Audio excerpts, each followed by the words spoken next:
Welcome to the Exempt List, part of the Zero Blitz podcast family. I'm your host, Charles McDonald. It's May 14th. Football game has been played in months. Some of us are starting to feel the hunger a little bit, but we still got to get these podcasts off. We still got to get this content off. And to do that today, I got my friend John Shipley, who covers the Jaguars. And John, first of all, just how are you doing today? How's your offseason been? Well, I opened my laptop this morning and I was like, what do I actually like put on this screen? Like, don't know what we're going to talk about is like the perfect way to describe like this every day. Yeah, exactly. Like, thank God the schedule comes out tomorrow, because otherwise it's literally nothing. No, and really, that's what I've kind of realized over the years, because I used to be like, no, I still am kind of to a degree like, oh man, who cares about the schedule release? Like, this is nothing. Like the fact that we are doing like big constructions and ESPN specials around the damn schedule releases is pretty silly. But then I'm like, I still gotta go to work. Yeah. So I guess I'll take it. Now that I'm examining it, we're really held prisoner. Yeah, I didn't think about that before. It's literally like that in the draft are like the only blips on the radar for like a 4-month period. Because like even like OTAs, like fans want any kind of content. Like I did like rookie mini camp last weekend. It's legitimately the least meaningful practice you'll ever see, like in NFL capacity. But fans eat it up. Somebody was like, "Tell me about Mason Smith. I haven't heard anything about him." And I'm like, dude, all he did was line up today. Like all he did was just bring in the 3 points. That's at this point in the offseason. Well, yeah, dude, I remember. That's why I remember. You know, when I started covering the Giants and the Jets, and you start going to like summer OTAs, and I mean, even last year, people were like, "Yo, how's Jalen Hyatt look?" I'm like, he ran routes on air. It looked pretty good, you know. He caught everything, but there was no DBs around him. That was nice. Yeah, it's like literally a time in the year where it's only notable if you look terrible. Like there are some dudes, like there was like a fullback / outside linebacker / tight end / whatever the hell the Jags have been sent around last year, and I knew after like the first rookie minicamp practice, I'm like, all right, now you probably shouldn't be here yet. Well, no, those are the guys where you start to feel bad. You're like, damn. Yeah, hey, at least you can say you went to an NFL OTA. Yeah, you know, as a player. Yeah, that's something. At least. But beyond that, we do have a couple NFL schedule matchups announced, and I'm just gonna ask you which one of these interest you, or which couple of these interest you. Thursday, September 5th, season opener, Ravens at Chiefs. Friday, September 6th. Man, we were getting greedy. Friday games to open the season, you know, because you have to get them in, I guess, before the high school football blockade starts. Or maybe I think they can do Friday, maybe because it's in a different country. I don't remember exactly. That's the one in Brazil, right? Yes. So Thursday you get Ravens at Chiefs. Friday you get Packers Eagles in Brazil. Then we have Sunday Cowboys at Browns, which is going to be Tom Brady's first call. And then Monday, we have I think we have Jets at 49ers, Aaron Rodgers' return and his return to the Bay Area. And then Thursday, September 12th, the first Thursday night game on Amazon is Bills at Dolphins. Dude, okay. You need so many streaming services now. Like, holy crap. Like, okay, because let's say you're someone who doesn't have YouTube TV. At this point, you probably should get it because you need Peacock to watch Ravens Chiefs if you don't have access to NBC. Then you'll need Amazon Prime to watch Bills Dolphins next week, and you'll need something to watch your regular games on Friday, Sunday, and Monday. Dude, my dad loves watching NFL football. He turns 60 next week. This streaming stuff is like kicking the hell out. Like, just trying to like explain to him how to get to the game. Like it's so many different services. Be honest, I don't even have a YouTube TV. I have it's called like Fubo. So I miss, it doesn't have like TNT and TBS. So I miss like half the NBA playoff games anyways. And I'm always waiting for that one NFL game I can't see. Oh, man. But of these games, dude, Tom Brady's first call, I don't know. I don't really care about that. It's not that interesting to me. It's just not that interesting, right? Like, yeah. I don't outside of everyone making fun of him at the roast. Yeah, fair. I don't need to listen to every great football player like call a game, you know? Like just do whatever the heck else, you know, he's been doing. And even that matchup itself, like I don't know, like I know the Browns are a good football team, but I haven't particularly enjoyed watching them in like I feel like 2 or 3 years. Like other than their defense and stuff, but overall, just like the vibes, man. Well, they're easy to root against. I think we all know why. And with the Cowboys, man, I am dreading Cowboys discourse this year because Jerry has just done nothing this offseason. Like I don't really understand what the plan is because Dak Prescott, like I said before in the show, he's got a $60 million cap hit this year, which is like, come on, Jerry, do something about that. Like extend him or trade him. Don't just let that sit there. Then you can't sign anybody. Like I don't understand. And like playing hardball with CeeDee Lamb as the Eagles and as the Eagles, extend AJ Brown and Devonta Smith. Like Jerry, what are you doing? You have to do something at some point. Like there's literally no point to wait to pay guys in most cases. Like you're not gonna not pay CeeDee Lamb. You're gonna pay him anyway. So you might as well just try to get it done early. Jerry Jones, I feel like, is the most like fascinating in it, like NFL like figurehead in the last like whatever how many decades. Like no other owner is like doing like several press conferences a week and like having like a post game scrum. Like I've talked to Shad Khan like 3 times in my life. Too. Jerry Jones is getting these takes off as much as humanly possible. What was that line that he had? He was talking about he used to be an option quarterback and they're playing the option. It's like, bro, there's nothing that you can convince me that you thought of that beforehand. It was like, this is a good analogy. He's just firing off the hip right now. Oh, yeah. Just take after take after take after take. You almost have to... And I mean, honestly, without some of the other stuff that Jerry Jones has gotten into, I feel like that's the way to do being an owner. Because at the end of the day, what are people going to tell you? This is like an infinite money machine. You're just printing dollars. I'm never... Like, we could go 0-17, and guess what? I'm still making money off that team. So, yeah, I'm going to talk crazy. Who was it? Was it like that one... Dalton Schultz, who was like, yeah, Jerry treats the Cowboys facility like a zoo. Like people just come in and like point at you and look. And that's a perfect way to describe him, dude. Dude, if I was an owner and like let's say you have a kicker that missed a game-winning kick, I would just tweet like scissors emoji and so that's the kind of time I would be on. I miss the early days of Twitter when like executives and coaches would really like pop off, some stuff like 2011, 2012, 2013. People used to be a lot more active. Irsay has a catalog of tweets, like the one where he's just like standing in some like looks like a dungeon, and he's got like a stain on his t-shirt. It's just, it's the real old 2011 experience where everyone was just tweeting whatever they wanted on Twitter. Like, I mean, I had an old account that just had to go because it was just so wild out there. But you live and you learn, and you get to move on to something else.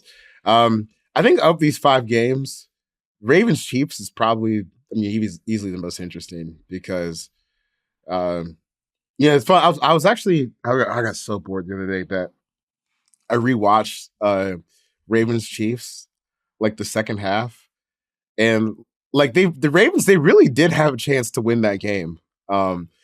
It was the fumbles. Yeah, the fumble. And then, some of the, I think, Lamar didn't have his best game in the first half, or really all the way through, but still, like they were right there, and I think this is going to be a good litmus test for them because I think you can say that the Chiefs have gotten a little better, and it's kind of crazy to say like because normally I wouldn't feel this way about any team. Like, oh, cool, you added Hollywood Brown and Xavier Worthy, like.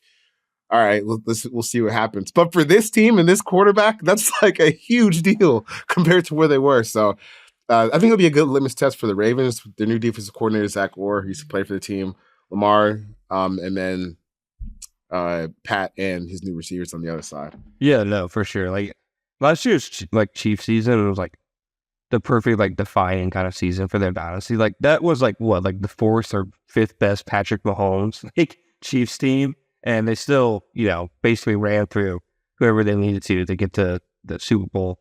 The Ravens like lost so many dudes this offseason that I think this season will be like another cool kind of defining type season, like showing like the real like Raven way of, okay, we lose guys, we're just gonna replace them with guys we've already drafted and developed.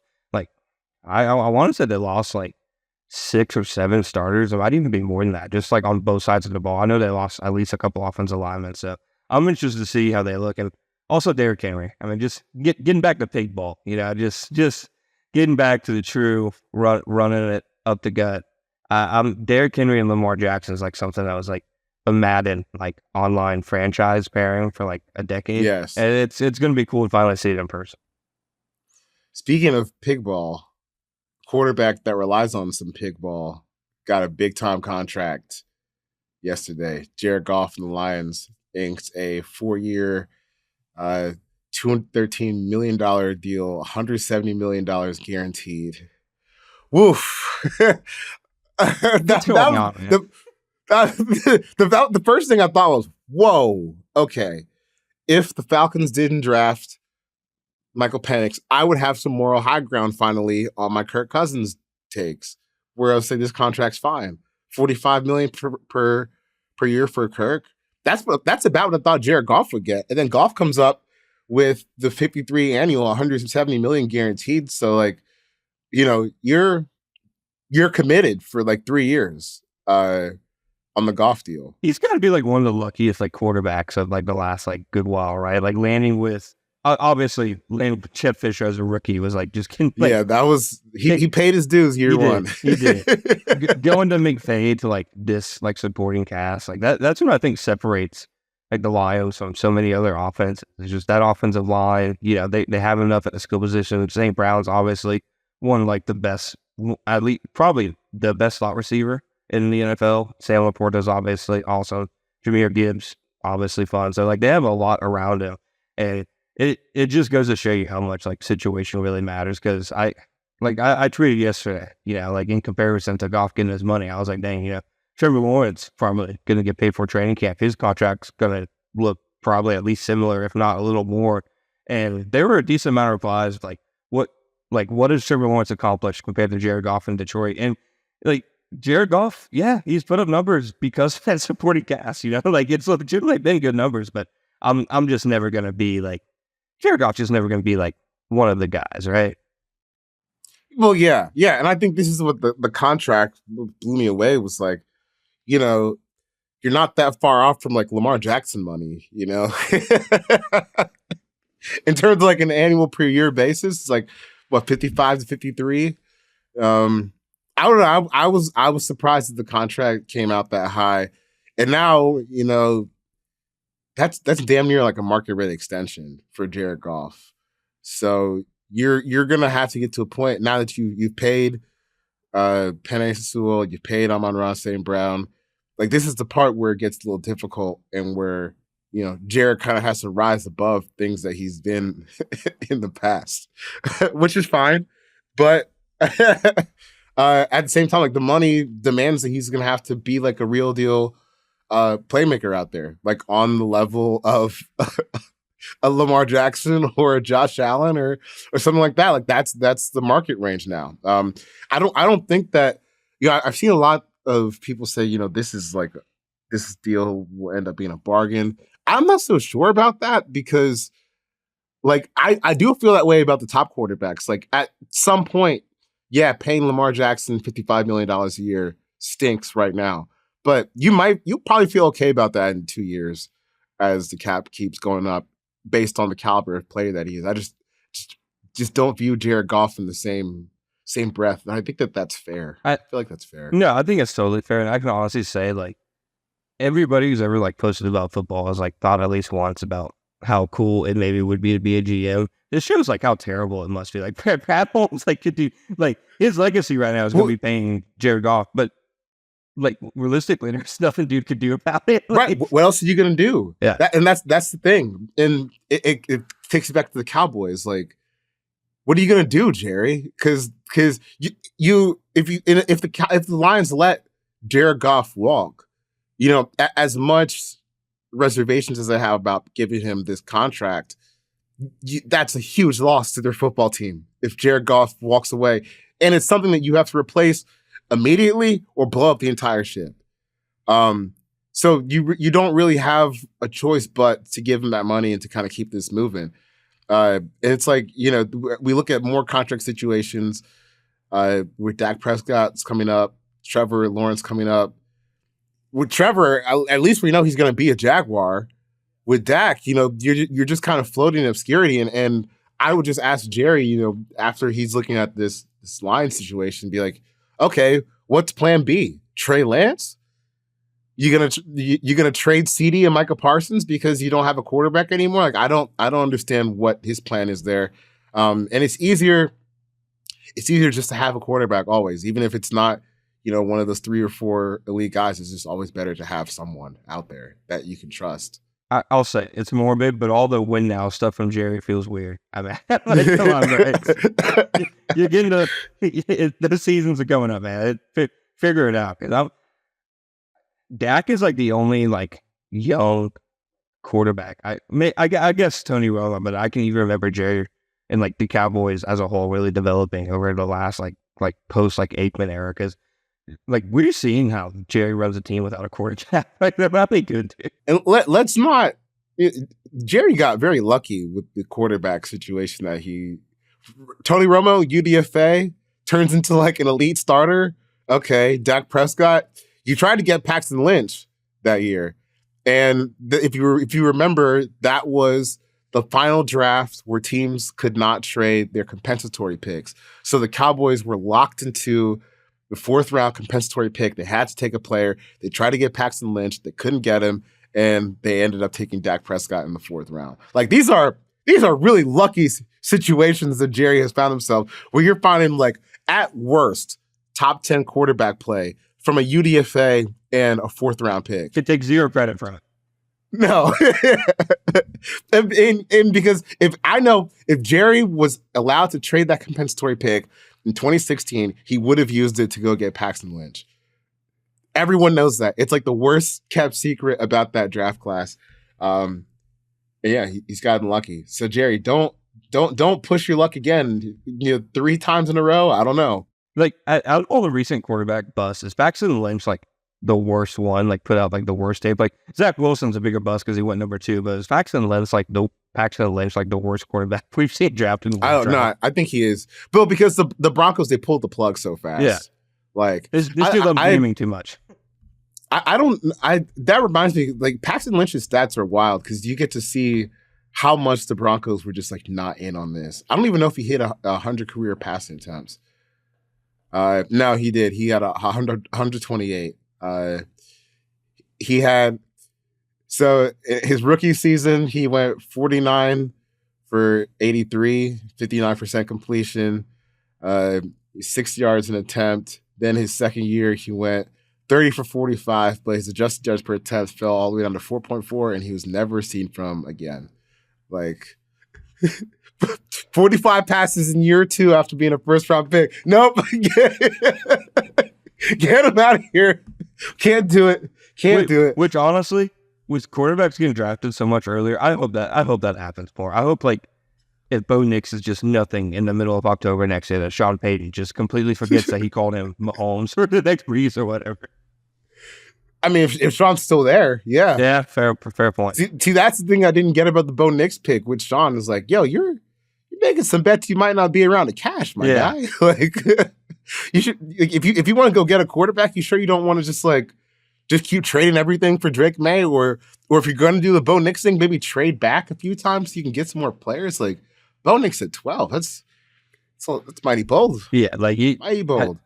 I'd be able to go to sleep if I wanted to take Bo Nix, I traded back and the other team took him. It wouldn't bother me. Like, let somebody else take him if they want to, Yeah. Before we get to an ad break, let's talk about the team you cover, the Jaguars, because I think we should. Yeah. I think we should. Well, we didn't like quite have to, but then Jared Goff got paid, and that obviously is relevant to this conversation. So, first of all, where is, from your estimation, like how long do you think it's going to take for Trevor Lawrence contract to happen? I think it's going to be before training camp, honestly. Like, kind of like maybe the timeline like Justin Herbert when he got paid, like just a little bit before like they open up for camp. Because, I mean, it's at the point where like they're openly talking in press conferences. Like Chip Balky's like, yeah, the owner, Shad Khan's involved. And I don't think Sean Khan gets involved in like anything football wise until it's like at the 2-yard line. So I wouldn't imagine it's going to be anything too long. And like, it doesn't make sense for them to not pay him because like we said earlier, you're going to not pay him, right? Like you're going to pay him regardless. So you either pay him now or pay him next year with the prices going up. Like even if he had a bad season this year, the price would still be going up just because of, I mean, Jared Goff just got paid $53 million a year. Like just how the quarterback market works. So I think before training camp makes sense, but they don't really need to rush it to do it beforehand. I've seen people say like, why not do it now so you can get some cap space and sign like a veteran edge? Like, dude, they have like $30 million in cap space. They're just like choosing not to use it. Like this deal has nothing to do with it. Just choosing not to use it. That's an open decision. It has no bearing on the quarterback. Well, look at this. I need to make an amendment to some Lamar Jackson stuff that we were doing earlier because Jared Goff is actually on the average per year. He's got a higher number than Lamar Jackson. He's like 2, right? Yeah, he's number 2 behind Joe Burrow. Wow. What are we doing? Wow. Okay. Cap's going up. But for Trevor, like, dude, if you're looking at the Jared Goff contract and Jalen Hurts deal, I mean, why wouldn't you think that you could be like the highest paid quarterback in the league? If you can get close. Is like the idea of like, would you be shocked if like we got out of this as a Schefter like tweet like, hey, he's getting $60 million per year? And I'm not going to say he deserves it because I don't know if anybody but like 3 quarterbacks deserve that much. But could you like see it like trending like that way, just how some of these quarterback contracts have been lately? Well, yeah, but if I'm Trevor, why not try to get the Joe Burrow contract? I think he's going to get at least. I don't think he's signing for less than that. It's going to be a bad day. Like I've already said, like once he signs, I'm going to do my story, close my laptop, mow the lawn, watch some TV. Yeah, just do anything other than be on my phone. And I love being on my phone, dude. I love posting. I love getting these takes off, but I'm bowing out of that one, dude. That's a fight I can't. Same. I'm like because the problem is, I think you agree with me on this. People are just too low on Trevor, way too low on Trevor. I think as like a consensus opinion, and I also don't blame people for like not watching Jaguars games. Yeah. I don't want to watch them, and I have to. I at one point like. They don't come on TV for the rest of us. Like you really have to go out of your way to find a Jaguars game if you don't live in Florida. They broke like decade-long streaks of not being on Monday night and Sunday night football last year. So that's like a whole decade of not being on prime time, a whole generation. And then they lost both games, had the quarterback basically die on the field at one of them. It might just be a thing they're not built for prime time. Like you said, people just don't watch Jaguars football, and they shouldn't. Like the Jaguars, like 9-8, 9-8 relatively last year. The worst collapse in football was one of their better seasons. No, it really was. Yeah, so you're not people aren't missing anything. No, because I remember like when the Jaguars end happened, like I wrote something. I was like, "Yo, like this is one of the worst things that's ever happened in the NFL. Like this is literally one of the worst." Just collapses in NFL history. And there are people like, yeah, but like they still went 9-8. Like that's pretty good. That's like what the team is saying. Yeah, I was like damn. Like, their perspective, like it wasn't that bad. Like it really is wild. Like even like the year like they went like to the playoffs, like they had a really fun run that year. That's the most fun I've had covering a team, which isn't saying much because I think before then the most wins I've covered in a season was like 6-10 with Gardner Minshew and crap. That's stopped being fun like halfway through it. But like even then, like they had like fight for their lives and they still finished 9-8. Until they become like a real deal, like grown up team, people just aren't going to pay that much attention to them. So, and I don't blame them. And I think a big part of it too is Trevor, I think, kind of got screwed with, being tabbed as a generational prospect. I think people just assumed he's going to put up like Herbert, Burrow numbers in any situation where this situation was like has been pretty crappy at times, like pretty hellish. Like that Urban Meyer year, like he was legit throughout the bulk of training camp, like when he was splitting reps with Minshew, I'd see him like throwing passes to like third string receivers on the backup offense. And I'm like, how is this helping you like prepare for the season at all? Yeah, I just feel like, man, Trevor just shows so many instances of like stretches of like elite play where it's like, holy crap, like this is obviously someone you have to pay. But I just don't feel like enough people have gotten their eyes on it. Because honestly, like even before you got to this year, like the stretch the year before where like they had the Ravens and the Cowboys game, like dude, that's sign me up right there. Like that's all I need to see. And like you said before, it hasn't been a great situation for him.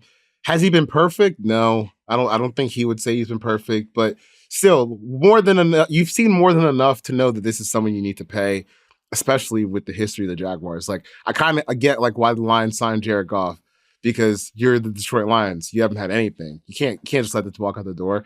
And I think the Jaguars are in the same spot, even though I do think Lawrence is a better quarterback than Goff. Yeah, which if you put out there that tape right now, like last night, that you think Lawrence is better than Goff, you probably get like beat to hell on Twitter, dude. Like but I think when you watch that, like just their skill sets, like if you put Lawrence on the Lions and Goff on the Jaguars, like I think the Lions probably appear in a Super Bowl in the last like 2 seasons, you know? Is there a chance that, Doug Peterson's seat gets hot at all, or are we just cruising through this? Like, again, like it's weird because, and I'm not like reporting this or anything, I'm just saying like based on me observing how this team's operated for as long as I have, I'm pretty sure the ownership like as probably upset as they were with like the collapse last year, they're still like, all right, Nate's we're doing a lot worse than that. You know what I mean? Like we got a quarterback. Yeah, but I do think that Doug specifically, like, and the whole like Doug Peterson, Trent Baalke dynamic, whose seat could get hotter first, I think it would be Doug, because I think a lot of things outside of a whole general managers are able to sit, not to say that it happens in this case, but just thinking about like the dynamic, general managers can sit next to an owner in the box during the game and point out something bad to him every single play. And the coach is like kind of just at the mercy of politicking. But like in this case especially, I think there are probably some things you can point to that Doug's done that you can be like, I don't know, pal. Like the usage of Calvin Ridley last year, like Gabe Davis is going to play the same role this year that Calvin Ridley did last year. That shouldn't be happening. There shouldn't be like any similarities between them. And then it gets announced the morning of the week 1 last year that Press Taylor's calling plays. Went through a whole training camp, whole preseason not saying it, and then Press Taylor's calling plays. And then the offense is like pretty significantly worse. And you got to like ask yourself, I think at least, you were literally only hired to call plays and coach Trevor Lawrence. Why are you doing one of those two things? Yeah, that's a good point. Pick one. Yeah. And I think based on last year, I think I would choose calling plays. Like, I think he's going to call him this year. He got asked about it before minicamp the other day, and he's so funny. He can go from like he's joking around and all happy to he gets one question he doesn't like, and he shuts down and gets those like evil eyes. He got asked about play calling. He's like, "Well, we don't play till September, so a lot of time." Yeah, he was just so clearly pissed that he even got asked. So I think he's going to do it. Yeah. All right. Anything left to talk about the Jags? I mean, I feel like we've talked about their offseason before. A little sloppy, but it's a Jags offseason. It is what it is. Yeah, it is what it is. At least, at least you still got Josh Allen under contract. At least that's something. That was cool too. Honestly, to see like I like all the players I've covered. Like probably one of my like 3 or 4 favorite like just pure people. Like I feel like a lot of like NFL stars maybe aren't like as maybe personable or willing to build relationships as he is. He's just like a regular dude, bro. It was cool to see that deal out. So we'll get to Antoine Winfield and his massive contract extension and some listener questions after a quick word from our sponsors. All right, John. Let me ask you this. Were you surprised by the Antoine Winfield contract? I was. I didn't think safeties were still honestly getting paid like that, which kind of made it cool to me though, honestly. Yeah, I think it was cool. I just wasn't expecting nothing like that. Highest paid defensive back in NFL history.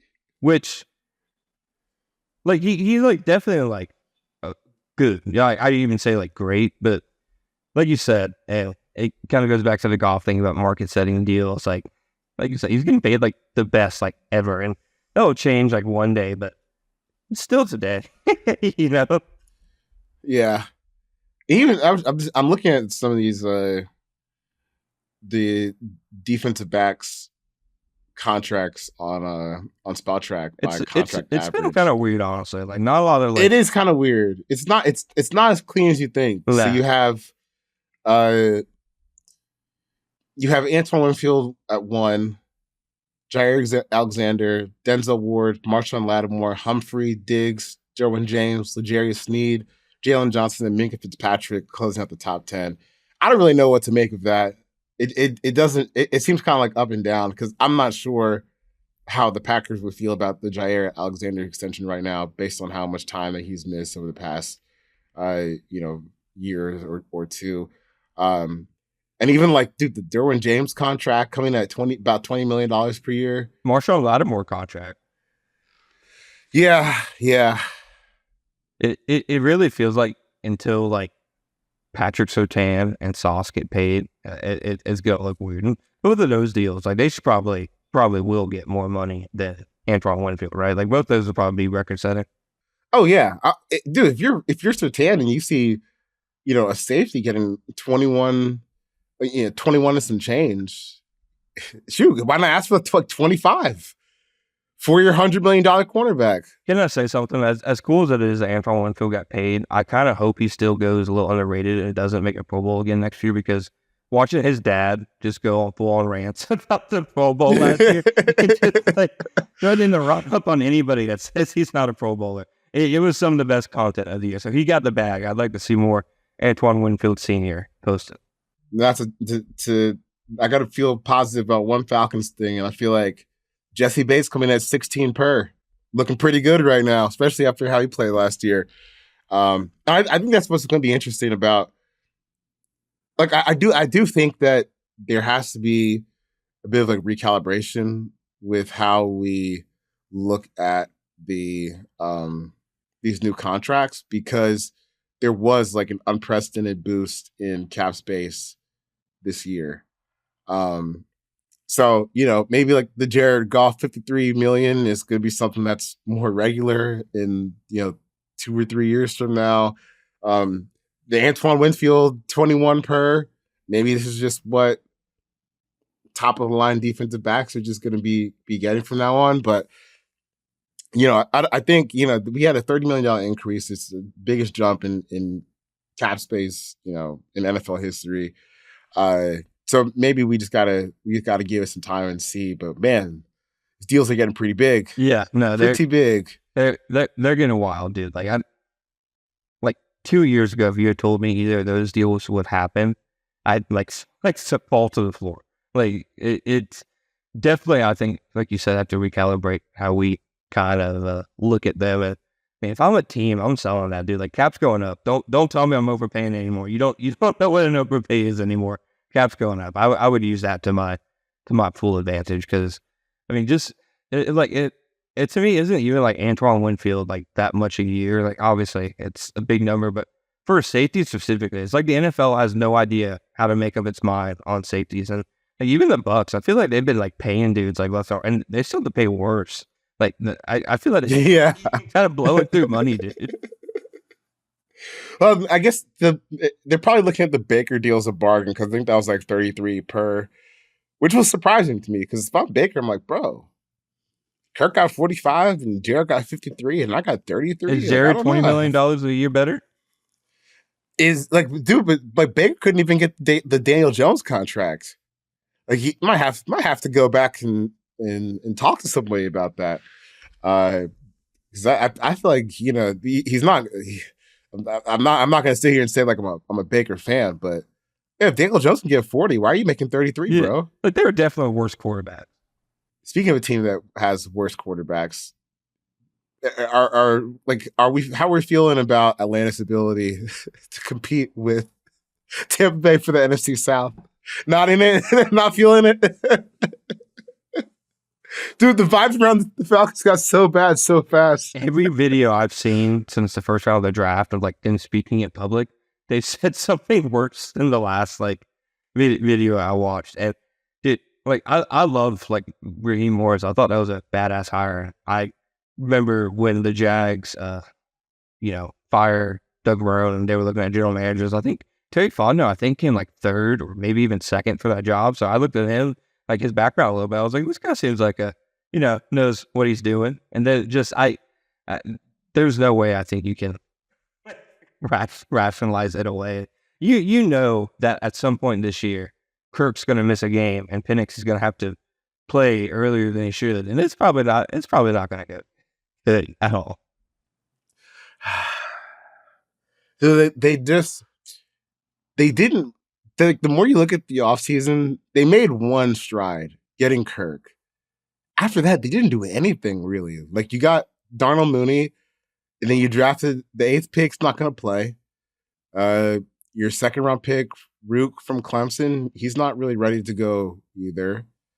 The defense like needed a pretty serious boost in personnel this offseason. And they lost Ryan Nielsen to Jacksonville, hired Jimmy Lake from Washington. Yeah, going from Nielsen to Lake is crazy.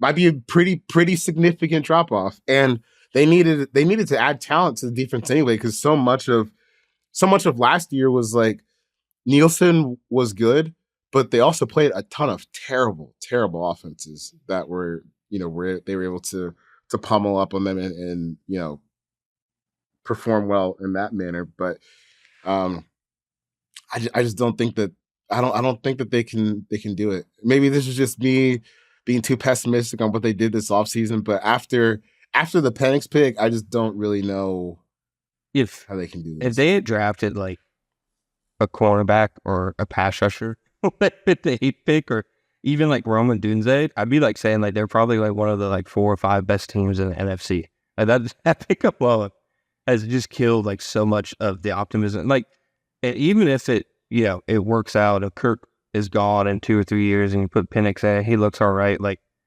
yeah, you hit on the quarterback, but you wasted pretty much the most important part of drafting a quarterback, which is getting good quarterback play like cheap so you can maximize the rest of your roster. Like, there's value in a quarterback playing early now in the NFL, like knowing if you have that guy or not, because they're probably going to go into year 3 or 4 and have no idea if Penix can play, which to me is wild. Like, I think there's more value in just going in, win now, try to maximize a short window, and then figure it out later. What's the worst case scenario? They're the Denver Broncos and go like 2 seasons without knowing a quarterback. They just did that.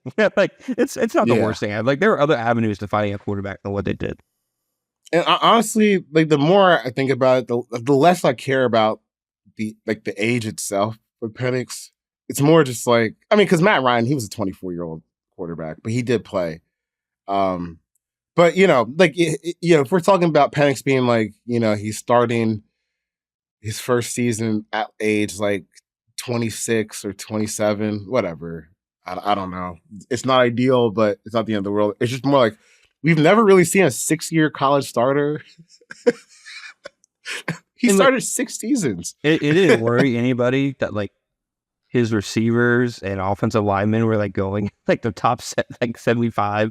Like, he had 2 offensive tackles drafted in the first 2 rounds, 2 receivers drafted in the top 40. Like, he clearly had some dudes around. Oh yeah. Then they even drafted Braylon Trice, the edge rusher, round 3 or round 4. It was round 3. The Falcons did. Like, that was a pretty loaded team. And one thing that blew me away about the draft is Penix was the first Washington player drafted. I was like, wow. Okay. Yeah, I didn't even think about that. Doesn't seem right. When I was watching Romo Dune's tape and Fatani tape, it doesn't seem exactly right to me. But hey, maybe in in the year 2026, we'll have our answer. So here's my question: Arthur Smith, Jesus Christ, Arthur Smith. My God, I had a PTSD moment. It's the same thing. Arthur Blank. He had to like okay this, obviously. So like, does that mean like Terry like has like can see this whole thing through. Like, he could be GM for like next 4 or 5 years while they figure out this actually works, right? Yeah, I mean, I was feeling fine about I was feeling fine about that last year. Now I'm like, ugh, I don't know. This is a little weird. Where you did. The worst part about this to me is that they keep saying it's like Aaron Rodgers and Jordan Love or Alex Smith and Patrick Mahomes. Like, no, it's not, because those things didn't happen in the same offseason. Like, they didn't draft Aaron Rodgers and get Jordan Love in the same offseason, or they didn't sign Alex Smith and draft Patrick Mahomes in the same offseason. You have to stagger it a little bit. Like, now you just have these contracts starting at the same exact time. For what? They messed up one of the two moves, right? I don't know. I feel like either one of those two moves is going to age bad. So I'm just like, why are you like fighting against yourself, basically, when it comes like the odds of what's working out? Like, if I was them, I would have traded down from 8, let the Raiders go get Penix like they wanted to, and then like draft like Quinion Mitchell at 13, or even at 13, like you still have every single defensive player is on the board. What would you have done if, I think it was like Stephen Weish with NFL Network reported it, that they wanted to move back into the first for Latu? What would you have done if that would have been like a significant? Dude, no, not move back into the first. They tried to move up to 10. They tried to move back up from 43 to 10. Like, dude, what are you guys doing? When I said that was actually, I will say that was the moment when I hit the full panic button, when I was like, you guys, because to move up from 43 to 10, you have to give up like everything from next year. You already knew like about the scenario, and still your eyes are like getting big. You're like steam about it. It's like pep talking. It's man, I wish that would have happened. Because to get up that high, you obviously have to trade next year's first.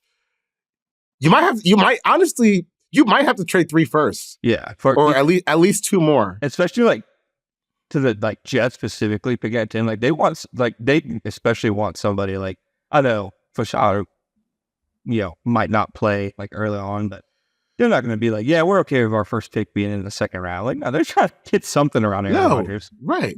And even think about think about how much it costs for like the Panthers to move up from 9 to 1.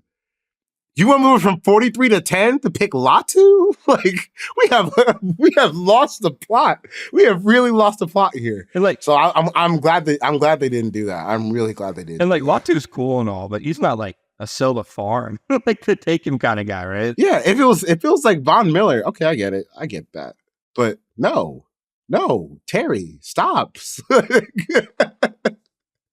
Like, I would love to know, like, because if you're Joe Douglas, right, and you get on the phone with Terry Fontenot and he says, "Hey, we want to come up from 43.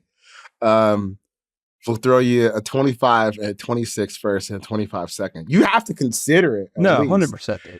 You have to consider it, but no. Yeah, no. It's wild how like one draft pick off so many like positive feelings and expectations. I hope you know, at least though, that when anything Falcons related happens, first person I think of, literally, like, I'm supposed to be working, I go to my phone right to tweet at you. So when the Penix pick came, I was like, oh no, it's like, dude, my Twitter account is going to be a mess. Like, and I clicked over to my notifications, and it flooded just a wall of "ha, are you okay?" Blah blah blah blah blah. Thoughts. So it was like thoughts. I can't tweet what I think about this. Kidding me? We know too much about teams like draft plans now, right? There are too many. Like, we hear about things they wanted to do, could have done, where it's just like, oh, that is terrible. Why would you let somebody in the media know about it? Right. Or like the way a team should be using it is like as a test. We have an idea that might be stupid, but we don't exactly know how everyone will feel about it. Let's leak it to some reporter and get, test the waters on this idea that we're having. That's how you should use it. No, 100%. But like, when it came out that the Falcons were interested in Penix and Schefter was like, they might consider taking him at 8. Like, they should have checked like the replies and be like, whoa. Because nobody was saying that that's a good idea. They seemed like kind of surprised that people hated it, right? Yes. Like they were actually shocked that people were not on board for this. Like I really think that they were surprised by the blowback they got for making they that thought thing. everybody would see like a cool, young quarterback prospect and be hype about the next however so many years, but no, just pure outrage. It was one of the wildest like draft moments I think I've at least like watched live. It'll be all right. It won't be, but I guess. No, it won't be. It probably won't be, but that's all right too. Let's do a couple of listener questions and then we'll get out of here. Let's see. This one from All20Q2. Who was more harmful to the Jaguars? Trent Baalke during the offseason or Press Taylor during the season? Aye. It's tough. I think I'm just going to take this and say Trent Baalke in the offseason. I'll take the second one then, since they're more or less like not that different. So yeah, we can go ahead and say both. Yeah, I still can't get over fumbling the Josh Allen extension Ridley franchise tag. Like, it was so easy. It was right there. And like, even if, so say like Brian Thomas like ends up being like legitimately a really good receiver and replaces like Calvin like Ridley to an extent, and his production, that was completely accidental. It felt like yes. Like they were trying to pay Calvin Ridley. They weren't like scheming and being like, no, this is how we'll get like proper value. Like, no, they were trying to pay that dude. Yeah, I don't think you get victory laps for somebody else offering him more money than you did, which they'll certainly, I think, try to have. And also, I thought people were a little.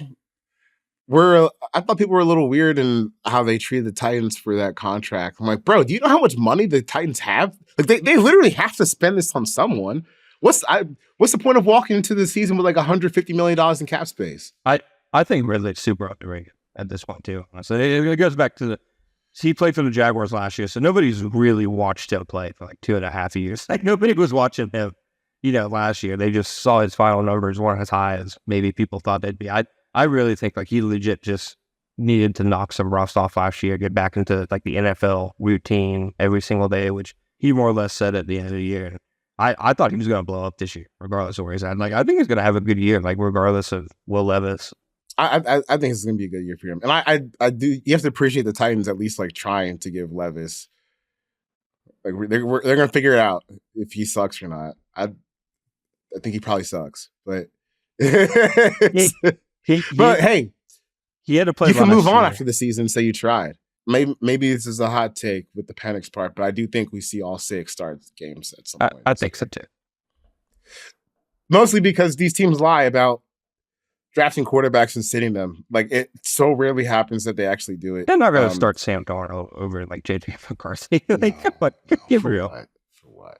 But because it's funny because I was talking about that with Nate, I think, or maybe with someone else about like the when do you start JJ McCarthy, and I was like, well, I guess you just wait for the Sam Darnold implosion game, but like, what's the point in that? Like, just like week 4, week 1. So what's the point? Just start JJ, and we'll see what happens with Penix at some point. Let's do a couple more and then go sit on our ass for the rest of the day. Does Baalke or Peterson survive longer, or are their fates tied together? I think Baalke would. He survived the Urban Meyer debacle, dude, and quietly in that offseason they made some like terrible like moves. So I think Baalke survives until like they revert back to like 5-12 Jaguars. Where would you rank the Jaguars? This one's from Travis Holmes at Travis D. Holmes. Where would you rank the Jaguars offseason or current roster in comparison to the other AFC South rivals? I mean, I think it's better than the Titans. Is it better than the Titans roster? I think it's better than the Colts and Titans, maybe. Maybe at least even with the Colts. Like, I don't know. Them and the Colts are like running alongside each other. The Texans are a little bit ahead of them, like for like everything. Yeah, like right now the AFC South. Yeah, because I was going to say, I was thinking Titans because, dude, if Latham is good, the offensive line is going to be solid. Like nobody's really going to care that they overpay Tony Pollard, right? Like, yeah, it's a funny contract like to laugh at, but it doesn't really like hinder you at all. No, because they don't have a quarterback contract, so I think everything they're doing is just doesn't really matter all that much. This might be the first time in my life where all 4 AFC South teams are like trying to be actual teams. There's normally at least one that's just like one that's way off in the corner where you just like I'm out for this year. I'll see y'all next. Yeah. But yeah, I guess in totality, they're probably tied with the Colts. Maybe sounds about right. The Eric Armstead signing probably saves them. Yeah, without that their offseason probably looks crazy. Oh yeah, for sure. Without the Eric Armstead signing, you don't have anything. 30-year-old defensive tackle. You got the Josh Allen extension done that could have been a lot cheaper last year. Good vibes. Calvin Ridley's tweeting at all of your fans about the division rival. That's right. Next question from let's take both of these at the same time. The first one from Extra Microwave. What's the best way to cope for the Jared Goff contract? And next question from Lion Pride 8123. Can the Lions win a Super Bowl with Jared Goff? Can they win a Super Bowl with Jared Goff? I mean, look, the 49ers almost won a Super Bowl with Brock Purdy. I think the question is, can you win a Super Bowl with Jared Goff at this price point? I don't know about that. If the question is, can they win the Super Bowl because of Jared Goff? I said no. But no, I think he could certainly be along for the ride. I'm someone who feels like this. Like, if you can say you were in the NFC title game, that makes you a Super Bowl contender. Yeah.